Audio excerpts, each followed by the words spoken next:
नाही, स्वाभाविक आहे, कारण लोकांमध्ये तीव्र संताप आहे. परंतु दुर्दैव असं आहे की हा जो प्राणी आहे म्हणजे याच्या बाबतीमध्ये हा शेड्यूल 1मध्ये असल्यामुळे कारवाईच्या फार मोठ्या मर्यादेत चाललेल्या आहे.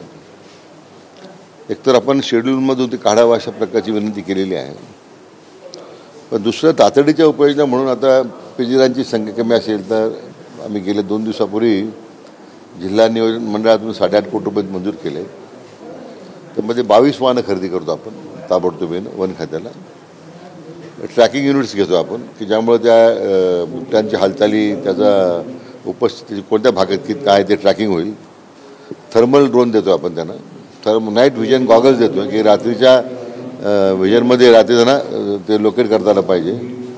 म्हणजे जे नवीन तंत्रज्ञान आहे ते त्या संदर्भामध्ये आता तातडीनं उपलब्ध करून देतो. दुर्दैवानं वन खात्याच्या निष्क्रियतेचा परिणाम काय होता की त्यांनी हे अगोदर केलं असतं. मी सातत्यानं मागं लागून आता मी करून घेतलं आहे.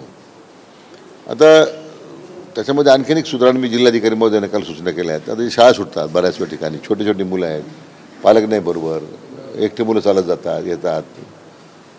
बिबट्याचा प्रादुर्भाव वाढत चाललेला आहे. आता त्या शाळे व्यवस्थापनावर जबाबदारी निश्चित करतो आपण की त्या शिक्षकांनी मुलं घरी नेऊन सोडली पाहिजे किंवा मग साधन एखादं उपलब्ध करून एक पिकअप पॉईंट पालकांना दिला पाहिजे. मुलांना शाळा सुटल्यानंतर ते एकटे घरी जाणं.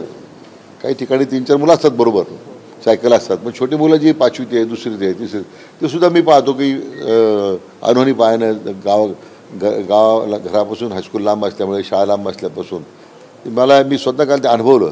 काल संगमनेर तालुक्यामध्ये काल आंबोऱ्याला मी गेलो तर आता कलेक्टर साहेब 2 दिवसामध्ये मला म्हटलं प्रस्ताव देतो.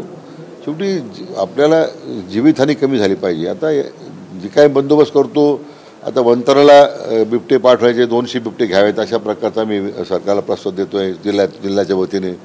पण संख्या जर 2000पर्यंत गेली त्यात मुद्दा काय की आमच्या रेकॉर्डला 1100-1200 दिसते, पण ती माझं म्हणजे 2000 असली पाहिजे.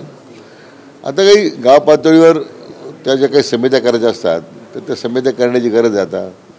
परंतु मी सांगितल्याप्रमाणे हे जे रक्कम दिली यातून तातडीनं उपाययोजना होतील अशी अपेक्षा आहे. आणि प्लस ही जे थोडं पेट्रोलिंग वाढवून पोलीस विभागाचं पेट्रोलिंग वाढवू आपण. त्यांना काही लागली साधनं त्यांना आणखी वाढीव साधनं करून देऊ आपण. त्यांना मनुष्यबळाची अडचण आहे, पण जर साधनं यासाठी विशेष करून आपण या पथकाला दिली आपण प्रत्येक तालुक्याला 1-1, 2-2 दिली तर मला वाटतं त्यालासुद्धा जिल्हा मंडळातून आम्ही तातडीने पैसे उपलब्ध करून देऊ. कारण लोकांमध्ये जी दहशत निर्माण झाली एक प्रकारच्या बिबट्यांच्यामुळे ते आपल्याला कमी करता आली पाहिजे.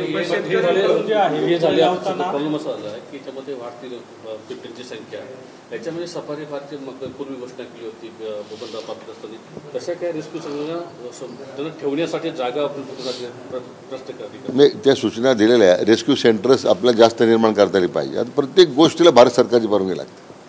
आता रेस्क्यू सेंटरचं सुद्धा प्रस्ताव मी देतोय. प्रत्येक भागामध्ये सरकारी जमिनीचा प्रश्न आहे. ज्या ठिकाणी सरकारी गायरान जमीन असेल उपलब्ध किंवा आता स्टेट फार्मिंगच्या जमिनी आहेत, स्टेट फार्मिंग म्हणणार नाही मी, पण जिथं जिथं सरकारी जमीन असेल ते आयडेंटिफाय करून रेस्क्यू सेंटर्स आपल्याला ते सुरू करता येतील त्याच्या उपाययोजना आपण करतो. आता शेतकऱ्यांकडून पिंजरे लावताना पैसे मागितले जातात कारण ते अन्न नेण्याचा जो खर्च आहे त्या अतिशय चुकीचं आहे. म्हणजे म्हणून वन खात्याची निष्क्रियता त्याला कारणीभूत आहे. असे शेतकऱ्यांनी पैसे मागणं, मला वाटतं अशा कर्मचाऱ्यांवर ताबडतोब गुन्हे दाखल झाले पाहिजे. मी स्वतः जिल्हाधिकाऱ्यांना परत सूचना करेल आणि वन खात्या अधिकाऱ्यांना आजच आम्ही सूचना करू की सगळा खर्च वन विभागाने करायचा आहे. शेतकऱ्याकडे जर पैसे मागितले तर कारवाई होईल.